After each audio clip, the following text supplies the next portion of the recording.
নমস্কার বন্ধুরা, আমি চম্পা। প্রতিদিনের মতো আজকে রান্নার রেসিপি নিয়ে চলে এসেছি। আজকে বানাবো বেতে শাক দিয়ে তরকারি। তার জন্য আমি বেতে শাক নিয়েছি, আলু, বেগুন, বড়ি নিয়েছি। কড়াই তেল দিয়ে দিয়েছি, ডালের বড়িগুলো ভেজে নেব। বেতে শাকগুলো এভাবে কেটে ধুয়ে পরিষ্কার করে নিয়েছি। একটু তেলের মধ্যে বেতে শাকগুলো ভেজে নেব। বেতে শাকগুলো ভাজা হয়ে গেছে। কড়াই তেল দিয়ে দিয়েছি, তেলের মধ্যে ফোড়ন দিয়ে দেবো, 5 ফোড়ন। আলু, পেঁয়াজ, বেগুন কেটে নিয়েছি, আলুগুলো দিয়ে দেবো। আলুর মধ্যে একটু লবণ দিয়ে দেবো, একটু হলুদ দিয়ে দেবো। আলুটা ভাজা হয়ে গেছে, কুচিয়ে রাখা পেঁয়াজটা দিয়ে দেবো। কুচিয়ে রাখা বেগুনগুলো দিয়ে দেবো।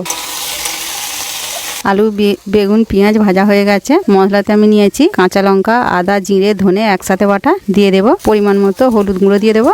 মশলাটাকে ভালো করে ভেজে নেব। তখন আমি আলুটা ভাজার সময় নুন দিয়েছিলাম, তাই এখন আর নুন দেবো না। 1 চামচ চিনি দিয়ে দেবো।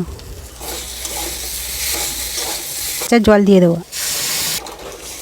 তরকারিটা ফুটে গেছে, ভেজে রাখা বড়িগুলো দিয়ে দেবো। ভেজে রাখা বেতে শাকগুলো দিয়ে দেবো। বন্ধুরা, বেতে শাকের তরকারিটা আমাদের বানানো হয়ে গেছে। আপনারা বাড়িতে এইভাবে বানাবেন আর চ্যানেলটাকে লাইক ও সাবস্ক্রাইব করে পাশে থাকবেন।